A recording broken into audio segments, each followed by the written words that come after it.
আসসালামু আলাইকুম ওয়া রাহমাতুল্লাহি ওয়া বারাকাতুহু। প্রিয় দর্শক, আশা করি আপনারা সবাই আল্লাহর রহমতে ভালো আছেন। আজকে আপনাদের জানাবো সংক্ষেপে শীস আলাইহিস সালামের কাহিনী। তাই চলুন কথা না বাড়িয়ে শুরু করা যাক। হযরত শীস আলাইহিস সালাম ছিলেন হযরত আদম আলাইহিস সালাম ও হাওয়া আলাইহিস সালামের একজন সন্তান। বিজ্ঞজনদের মতে তিনি কোরবানি পরবর্তী সময়ে তাদের কাছে এক নতুন উপহার ছিলেন। ঐতিহাসিক রেওয়াতে বলা হয়, আদম আলাইহিস সালাম যখন মৃত্যুর কথা ভাবলেন, এখানে হয়তো বলতে পারেন আদম আলাইহিস সালাম কিভাবে মৃত্যুর কথা ভাবতে পারলেন।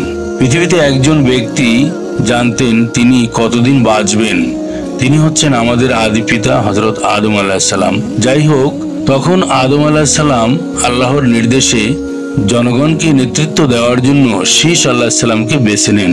শীস আলাইহিস সালামকে আরো অনেকে নবীরূপে গণ্য করেছেন এবং তার কাছে কিছু সহিফা বা লিখিত নির্দেশ নাজিল ছিল বলে উল্লেখ আছে। এই ধারার বর্ণনা ইবনে কাথির এর স্টোরিজ অব দ্য প্রফেটস রচনায় পাওয়া যায় এবং পরে অনেকে সংকলন করেছেন। পবিত্র কোরআনে শীস নবীর নাম সরাসরি নেই। সূরা আন-নিসা অধ্যায় নং 4 আয়াত নং 165। তিনি ইসলামী ঐতিহ্যে হাদিস এবং তাফসির থেকে পরিচিত। ঐতিহাসিক লেখক যেমন ইবনে কাথির ও আল তাবরির রেওয়াতে এ সম্পর্কে বিস্তারিত মিশে আছে।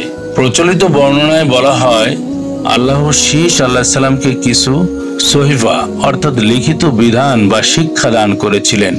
সংখ্যাটা ভিন্নভাবে উল্লেখ করা হয়। কখনো বলা হয় 50টি সহিফা।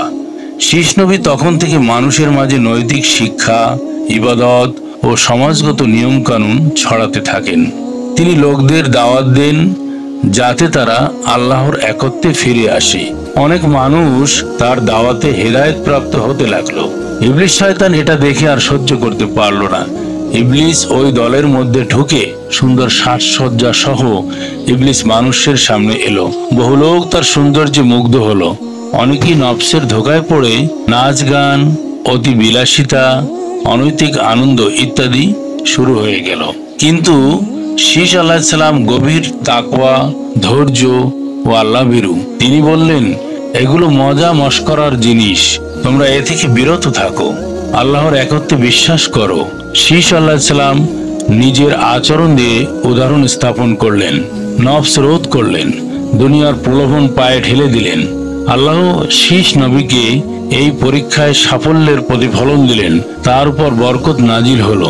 তার অনুসারীরা ধীরে ধীরে সঠিক পথে ফিরে আসতে পারল।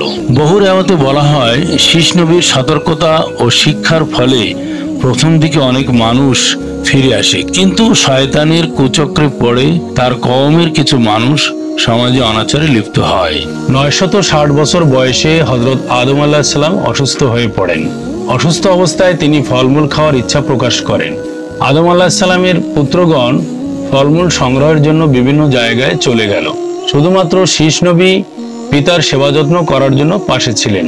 অন্যান্য ছেলেদের ফলমূল আনতে দেরি দেখে হযরত আদম আলাইহিস সালাম শীস আলাইহিস সালামকে বললেন, তুমি অমুক পাহাড়ে গিয়ে দোয়া করো, তাহলে তোমার দোয়ার বরকতে আল্লাহ পাক আমার জন্য ফলমূল পাঠিয়ে দিবেন। উত্তরে শীস আলাইহিস সালাম বললেন, হে পিতা, আপনি দোয়া করলেই তো আল্লাহ পাক আপনার দোয়া কবুল করবেন এবং ফলও পাঠিয়ে দিবেন।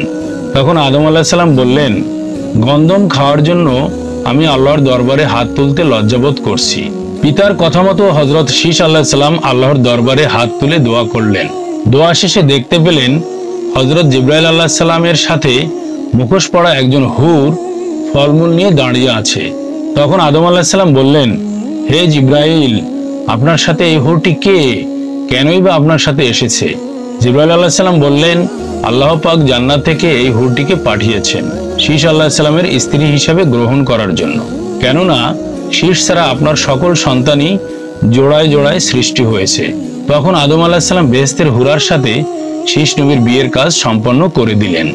হযরত শীস আলাইহিস সালামের পুত্রগণ আরবের জেদ্দায় বসতি গড়ে তোলেন। হযরত শীসের বংশ থেকেই হযরত ইব্রাহিম আলাইহিস সালাম জন্মগ্রহণ করেন। আমাদের প্রিয় নবী হযরত মুহাম্মদ সাল্লাল্লাহু আলাইহি সাল্লাম হযরত ইব্রাহিম আলাইহিস সালামের পুত্র হযরত ইসমাইল আলাইহিস সালামের বংশধর।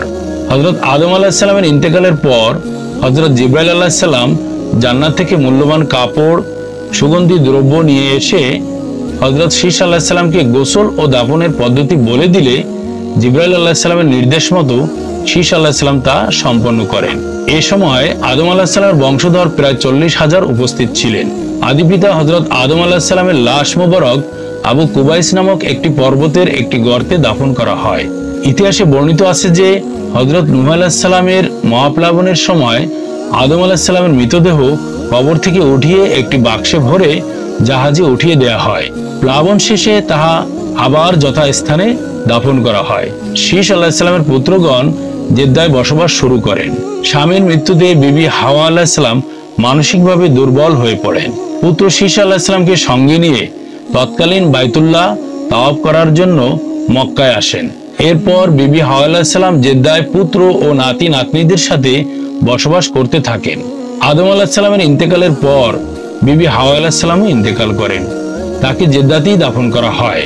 ঐতিহাসিকদের মতে নবী শীশ আলাইহিস সালামকে ইরাকের মসুল অঞ্চলে দাফন করা হয়েছিল। সেখানে তার নামে একটি মসজিদ ও মাজারও লোকমুখে প্রচলিত। শুধু দর্শক মণ্ডলী, ভিডিওটি যদি ভালো লেগে থাকে ভিডিওতে একটি লাইক দিবেন এবং চ্যানেলটিকে সাবস্ক্রাইব করার জন্য আপনাদের বিশেষভাবে অনুরোধ করা হলো। সবাই ভালো থাকবেন, সুস্থ থাকবেন। আল্লাহ হাফেজ।